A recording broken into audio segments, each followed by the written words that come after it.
오늘 말씀은 시편 141편 3절 말씀입니다. 여호와여 내 입에 파수꾼을 세우시고 내 입술의 문을 지키소서. 아멘. 오늘 제목은 성도의 언어 생활입니다. 오늘 오전 예배, 오후 예배 모두 언어에 관련된 말씀이죠. 하나님이 우리의 말소리를 듣고 계신다는 것이 오전 예배의 말씀이었습니다. 하나님이 우리의 목소리를 듣고 계시기 때문에 우리는 어떻게 해야 하나? 첫째로요, 선한 말을 하도록 노력해야 됩니다. 자, 무슨 말을 하도록 노력해야 된다? 선한 말. 무슨 말? 선한 말. 누구의 입에서 나와야 돼요? 내 입에서, 우리의 입에서 선한 말이 나오도록 노력해야 된다. 그러면 여기서 말하는, 성경에서 말하는 그 선한 말은 무슨 말이냐라고 할 때요, 더러운 말은 입 밖에도 내지 말고 선한 말을 하여 듣는 자들에게 은혜를 끼치게 하라고 에베소서 4장 29절에 말했어요. 자, 내 말을 듣는 사람이 은혜가 되면, 진리 안에서 은혜가 되면 그게 선한 말이에요. 근데 내 말을 듣는 사람이 은혜가 안 돼. 또 내 입에서 자꾸 더러운 말이 나가. 그럼 그것은 선한 말이 될 수가 없는 거예요. 그 성경적으로 볼 때 선한 말이라고 하는 것은 좀 이렇게 듣는 사람이 은혜가 되고 막 힘이 나고 또 막 믿음이 생기고 위로를 받고 이런 말들이 다 선한 말 안에 포함된 말이죠. 그런가 하면 잠언 8장 6절에는 내가 가장 선한 것을 말하리라. 가장 선한 것을 말하리라. 그러니까 우리가 다른 사람과 대화를 나눌 때 이 사람에게 가장 선한 것을 말하겠다는 그런 다짐이 되는 거죠. 잠언 12장 25절은요, 선한 말은 근심 있는 사람의 마음을 즐겁게 한다. 그렇게 말씀하고 있어요. 참 좋은 말이죠. 어떤 사람이 근심이 있는데 내가 말을 해주었는데 그 사람의 마음이 즐거워졌다라면 참 좋은 말을 한 사람이에요. 마음에 염려가 가득한데 내가 이렇게 말을 해줬는데 깨끗하게 정리가 되어지고 마음이 즐거워졌다면 정말로 좋은 말을 한 것이죠. 성경이 그렇게 말씀하고 있어요. 그리고 잠언 16장 24절에는요, 선한 말은 꿀송이 같아서 마음에 달고 뼈에 양약이 된다. 뼈에 양약이 되는 말이 무슨 말이냐? 선한 말이다. 꿀송이 같이 단 말이 무슨 말이냐? 선한 말이다. 따라서 합시다. 선한 말을 하자. 자, 이제 선한 말이 무슨 말인가를 우리가 성경을 통해서 보았잖아요. 그럼 우리가 한 주 동안 살면서 나는 이번 주와는 좀 선한 말을 해야 되겠다라는 마음을 가져야 되는 거죠. 그런데 우리가 선한 말을 하려고 노력을 하지만 우리의 환경이나 우리의 상황이요, 좀 선한 말을 하지 못하도록 만드는 일들이 자꾸 발생을 해요. 그런 일만 발생 안 하면 나도 좀 선한 말만 하고 살고 싶은데, 자, 그런 일들이 자꾸 발생하다 보니까 선한 말을 하기가 어려워지게 되는 거죠. 저도 지난 한 주간에 모임에 가서 이렇게 저런 이야기를 듣는데 사실은 막 속으로 좀 화가 나더라고요. 원래 제가 좀 화가 많습니다. 좀 화가 나더라고요. 자꾸 이렇게 뭐 앞뒤 안 맞는 이야기를 하시는 것 같기도 하고, 또 전체적인 의견을 따르기보다는 몇몇 사람이 그냥 자꾸 뭔가를 주도하려고 하고, 이런 것들이 자꾸 느껴지니까 좀 마음이 좀 불편하더라고요. 그래서 내가 민수기를 읽었잖아요. 그래서 어떻게 하겠어요? 참자. 막 2년 동안 계속 참자만 계속 모른 척하자, 안 들은 척하자, 계속 그렇게 힘을 쏘고 애쓰다가 마지막에 터져버렸어요.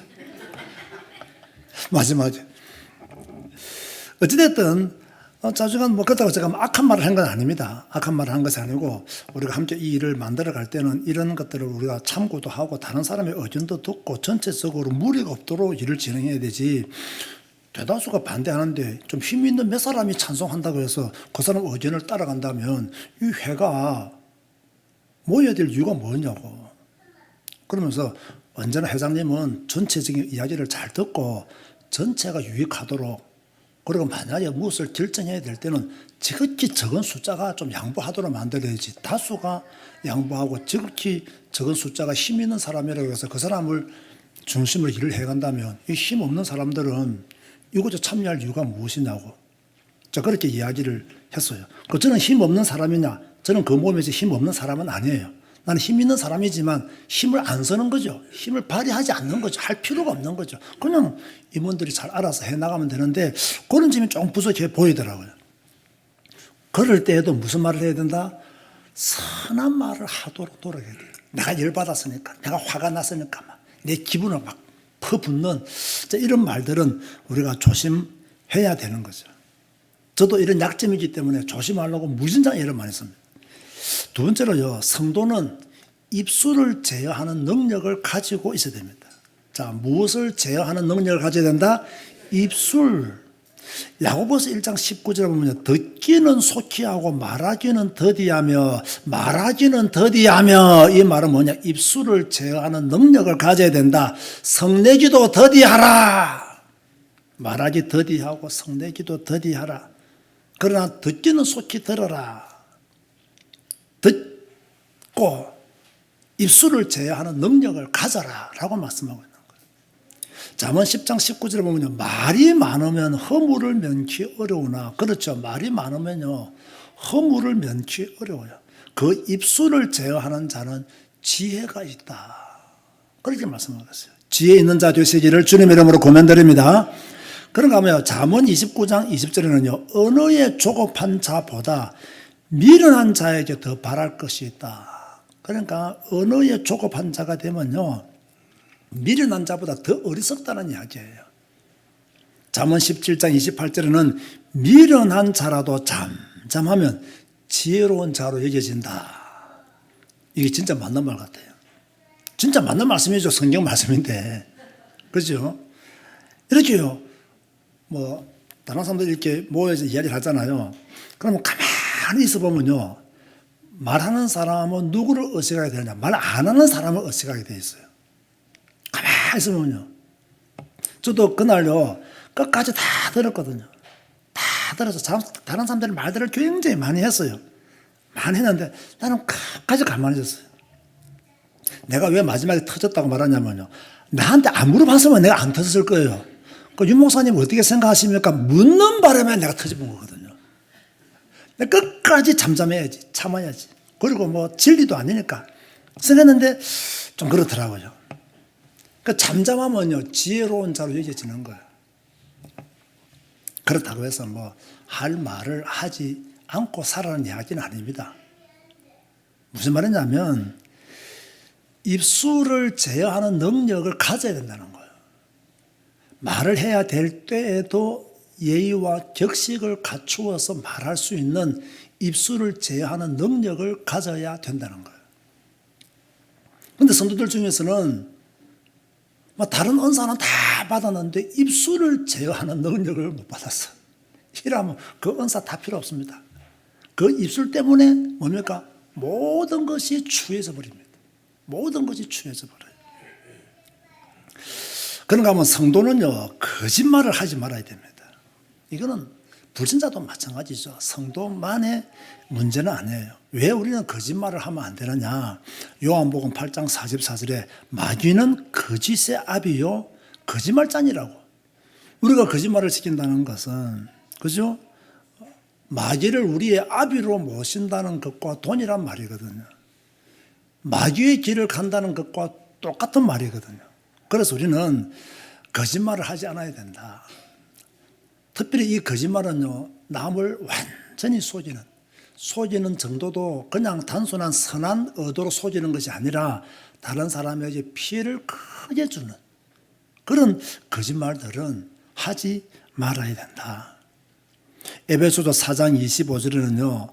거짓을 버리고, 거짓말 하지 말라는 이야기예요. 거짓을 버리고 참말을 하라는 이야기예요. 참된 것을 말하라. 그렇게 말씀했어요. 우리 입에는 거짓이 없어야 돼요. 이 거짓말이라는 것은요, 한 번 시키면 두 번 하게 되고, 두 번 하면요, 세 번, 10번 시키게 됩니다. 그렇기 때문에 좀 진실한 것이 좋죠. 잠언 12장 22절에는요, 하나님은 거짓 입술을 미워하신다. 우리가 하나님이 미워하는 짓을 하면 되겠습니까? 하나님이 싫어하는 짓을 하면 되겠습니까? 그래서 성도는 거짓말을 시키면 안 돼요. 하나님 앞에서 부끄러운 말들을 하면 안 된다는 거예요. 잠언 19장 9절에는요, 거짓 증언은 벌을 면치 못할 것이다. 그렇게 말씀하고 있어요. 다시 말합니다. 성도는 무엇을 하지 말아야 된다? 거짓말을 하지 말아야 된다. 그런가 하면 절대로 부주의한 말로 다른 사람을 어렵게 만들지 말라라고 말을 했어요. 자, 오늘 오전 예배와 오후 예배는 말에 관한 설교입니다. 그죠? 그러나 오후 예배 메시지는 또 조금 다른 차원에서 우리가 언어를 어떻게 사용해야 될 것인가를 성경을 통해서 확인하고 있죠. 잠언 11장 11절 13절 두루 다니며 한담하지 말라. 오히려 숨겨주라. 따라서 하세요. 숨겨주라. 우리는 숨겨주라에 중점을 둬야 돼요. 다니면서 자꾸 소문을 퍼뜨리면 안 돼요. 자꾸 다니면서요, 이렇게요, 말을 더 크게 만들면 안 돼요. 숨겨주라. 그렇게 말씀하고 있어요. 참 좋은 사람이죠. 그죠? 잠언 21장 23절에 보면요, 입과 혀를 지키는 자는 영혼을 보존한다. 입과 혀, 영혼을 보존한다. 잠언 26장 20절에요. 말자니가 없어지면 뭐가 쉰다? 다툼이 쉰다. 말자니가 없어지면 다툼이 쉰다. 이 성경 말씀을 통해서 우리가 지금 언어에 대해서, 말에 대해서 짧게 살펴보았는데요. 한번 잘 보면요, 다 맞는 말씀이에요. 다 우리가 본받아야 될 말씀들이에요. 우리가 반드시 경계해야 될 말씀들이고, 우리가 조심해야 될 말씀들이 오늘 오후 예배 때 증거되어지고 있는 거예요. 자, 그렇다면 결론적으로 말해서 이번 한 주간 여러분은 어떤 기도 제목을 가지고 있어야 되느냐? 오늘 제가 본문으로 읽었던 여호와여 내 입에 파수꾼을 세우시고 내 입술의 문을 지키소서. 아멘 하시기 바랍니다. 왜 이렇게 해야 됩니까? 주님은 우리의 말을 들으시잖아요. 나의 말을 들으시잖아요. 내 목소리를 들으시잖아요. 그러니까 주님이 들으시기에 합당하지 않는 말, 주님이 들으시기에 우리가 불신하는 말, 이런 말들을 하지 않도록 내 입에 파수꾼을 세웠어요. 내 입술의 문을 지키소서. 그런데 야고보서에 보면요, 이 혀를 제어할 사람이 있다 했어요, 없다 했어요? 없다. 그만큼 어려운 거예요. 그만큼 힘든 거예요. 그만큼 어렵고 힘든다는 말은 더 많은 노력과 의지가 따라가야 겨우 지켜질 수 있는 이야기라는 거예요. 자, 대부분의 사람들의 관계가 뭐 때문에 좋아집니까? 말 때문에 좋아지고요. 헤어질 때 뭐 때문에 헤어집니까? 말 때문에 헤어집니다. 금방 친해지는 이유, 말이 통하면 금방 친해집니다. 금방 원수처럼 갈라지는 이유 뭡니까? 그 말 한마디 때문에 그 원수처럼 갈라지는 거예요. 그 사실로 이렇게 한 친구나 또 한 그룹에서 오랫동안 좋은 사람과 지속적인 관계를 유지하고 있는 그 사람은요, 진짜 그릇이 큰 사람입니다. 그릇이 크기 때문에 오랫동안 그 사람들과 계속 관계하고 뭡니까? 좋은 관계를 유지하는 거예요. 만약에 이렇게 옹졸한 사람이거나 막 상처를 쉽게 받는 사람이거나 이런 사람들은요, 그 공동체에 오랫동안 머물 수가 없습니다. 우리 교회만 보더라도 그래요. 이런 여러 가지 이야기들이 교회 안에는 언제나 있을 수 있어요. 자, 이런 것들을 잘 이겨내는 사람은 오랫동안 가는 거예요. 그러니까 마음의 크기가 큰 사람은요, 좀 그런 거 듣고도 넘어가고 이해하고 인내하면서 그 넘어가면 오래 갈 수 있는 거예요. 근데 그것은 너무 예민하신 분들은 마음에 상처를 받거든요. 문제는 뭐냐면 우리가 그런 말들을 안 하도록 애쓰면 돼요. 그죠? 그 사람이 속이 좁다. 비난할 필요 없어요. 우리가 그 말을 안 하도록. 다른 사람에게 상처 주는 말을 하지 않도록. 그렇게 애쓰고요. 힘쓰면 되는 거예요. 우리 모두가요.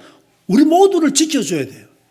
그래서 저는 오늘 이 오전 예배도 말에 대한 설교를 했고요. 오후 예배에도 말에 대한 설교를 하는 이유가 무엇이냐면 사람은 말에 의해서 관계가 이어지고 관계가 깨어진다.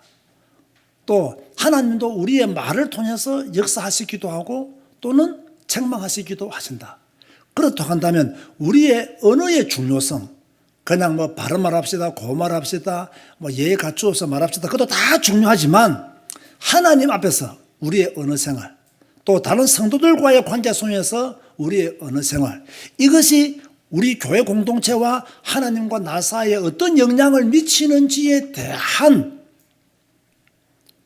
그런 좋은 결론들이 우리 모두에게 나야 된다. 사실 지금 우리 교회는요, 오늘 같은 이런 설교는 별로 필요 없는 설교라고 볼 수 있어요. 왜? 우리 교회는 이런 것들 때문에 어려움을 당하거나 시험에 당하는 분들이 없죠. 또 저 모르게 있을 수는 있으나, 그러나 우리 교회는 다른 교회에, 제가 다른 교회를 안 가봐서 모르겠지만 듣는 소문으로 인하면 말이 없어도 너무 없는 교회예요. 우리 교회는 진짜 말이 없어도 너무 없는 교회예요. 그러면 말거리가 없느냐? 그건 아니에요. 말거리는 있는데 합니까? 안 합니까? 안 해요. 말거리들은 있어요. 그러나 안 합니다. 왜 안 하느냐? 우리 교회 규칙이 뭐예요? 다른 성도의 사생활에 대해 일절 말하지 않는다. 참 누가 세운 규칙인지는 모르겠지만 기가 찬 규칙이에요. 매일 성경이 이런다. 다른 성도에 대해서 이랬다 저랬다 절대 말하지 않는다. 시험에 든 이유를 다른 성도에게 대지도 않는다. 이런 기본적인 이해를 가지고 있고, 또 제가 지금까지 목회하면서 알게 모르게 이런 부분을 많이 강조 또는 교육을 시켰습니까? 안 시켰습니까? 엄청 교육을 많이 시킨 거예요. 그러니까 우리 지혜로운 성도들이 아는 거예요, 이제. 우리 교회에서는 이런 것을 하면 목회적으로 안 좋은 판단을 받게 된다는 것을 아시는 거예요. 그러니까 말거리가 있지만 말을 하지 않는 거예요. 그게 성숙한 사람이죠. 그게 믿음의 사람이죠. 그 사람이 복음의 사람이에요. 그 사람이 진짜 하나님 앞에 서는 사람이에요. 자, 그래서 오늘은 오전 예배도 그렇고 오후 예배도 그렇고 말에 대한 이야기를 성경을 통해서 우리가 확인을 했습니다. 이번 한 주간 여러분의 입에 파수꾼을 세우시기를 바라고 여러분의 입술에 문을 잘 지키시기를 주님의 이름으로 고면드립니다. 주님 감사합니다. 오늘도 예배로 주께 영광 돌리게 하시니 감사합니다. 오늘은 특별히 말에 대해서, 언어에 대해서 성경을 기초로 해서 하나님의 말씀들을 살펴보았습니다. 주님, 우리의 입에 파수꾼을 세워 주옵소서. 우리의 입술을 문을 지키게 하여 주옵소서. 불신하지 않도록 하여 주옵시고 비방하지 않도록 역사하여 주옵소서. 내 입술에서 가장 선한 말들이 날마다 나오게 하여 주옵소서. 예수님의 이름으로 기도드리옵나이다. 아멘.